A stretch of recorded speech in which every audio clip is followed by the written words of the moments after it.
Say we have the first order linear differential equation y prime minus 2xy is equal to x, and I would like to solve it. Well, if you go with what you've been taught so far, your first instinct would be to try to separate this linear differential equation. And what you'll notice as you try to separate it is that the x's and the y's will be stuck together no matter what algebraic operation you'll do, that these x's and these y's can never be taken apart.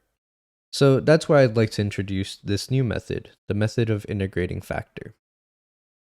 If you can get a first order linear differential equation into this form right here, y prime plus p of xy is equal to some function q of x, then we can use the integrating factor to solve our differential equation.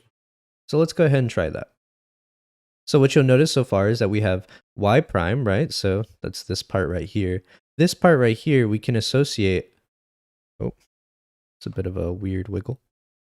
This part right here, we can associate as our p of x. This is our p of x. Then we have our y right after that, and is equal to some function of x. In this case, we refer to it as q of x. Right, so it seems that our differential equation is in the proper form, and we can go ahead and move to the next step, finding the integrating factor. Well, if we solve for our integrating factor, what you'll see is that we have e raised to the integral of p of x. So p of x in this case is negative 2x times dx.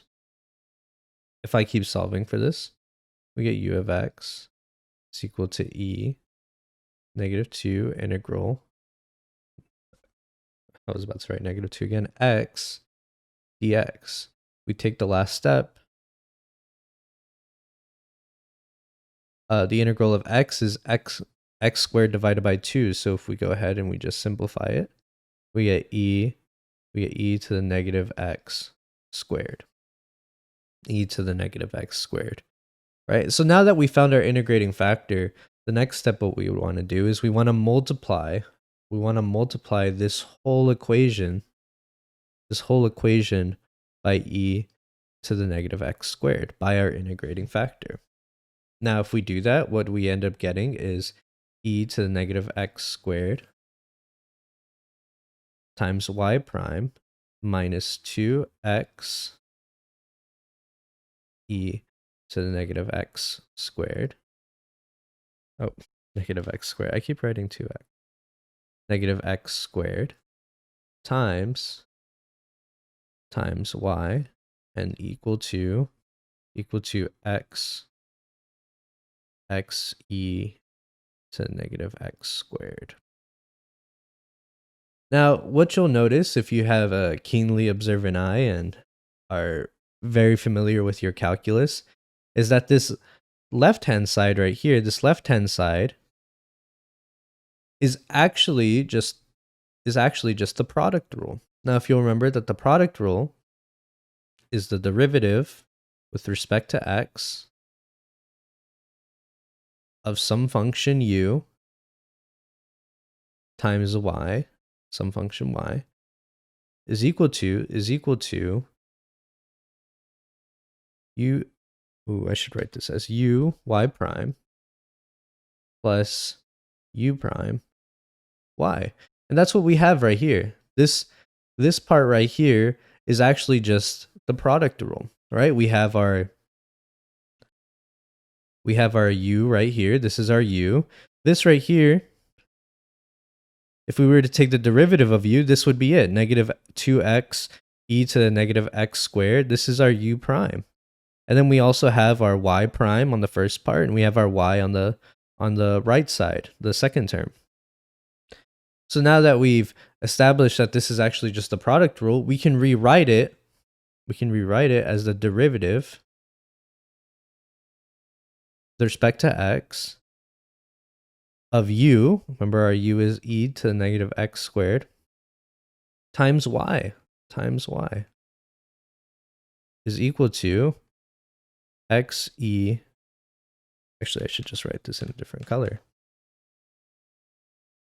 is equal to x e to the negative x squared. Now, if we go ahead and we integrate both sides while moving the dx to the right-hand side, we're going to go ahead and integrate this side and integrate this side. What you'll notice is that this part simplifies right away because this is just a derivative of e to negative x squared times y, and we're integrating. And this is the derivative. The opposite of differentiation is integration. So we're left with e to the negative x squared y is equal to the integral of x e to the negative x squared dx. Now what we can do is integrate this right-hand side, and it may look a little intimidating at first, but with a bit of u substitution, this actually turns out to be quite trivial. So if we substitute negative x squared to be equal to u, right? This isn't the same u as this u up here. This is u is the integrating factor. This u is just u substitution that we're using for integration, just to clarify. Then the derivative of u with respect to x is equal to negative 2x. Solving for du, we get that du is equal to negative 2x times dx. Well, what do we have so far? Well, we have an x, we have a dx, we just need a negative 2. And we can get that by multiplying the outside by negative 1/2. And the inside can be multiplied by negative 2.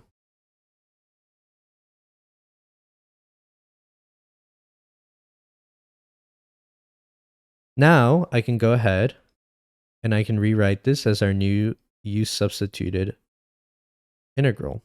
So we get e to the u du, right? So we have u right here, and then this part right here is our du. From there, we can just go ahead and integrate this. The integral of e to the u is just e to the u. So what we end up with is equal to negative 1/2. Our answer is e to the u, but we don't care about u, we care about x. And we know that u is equal to negative x squared.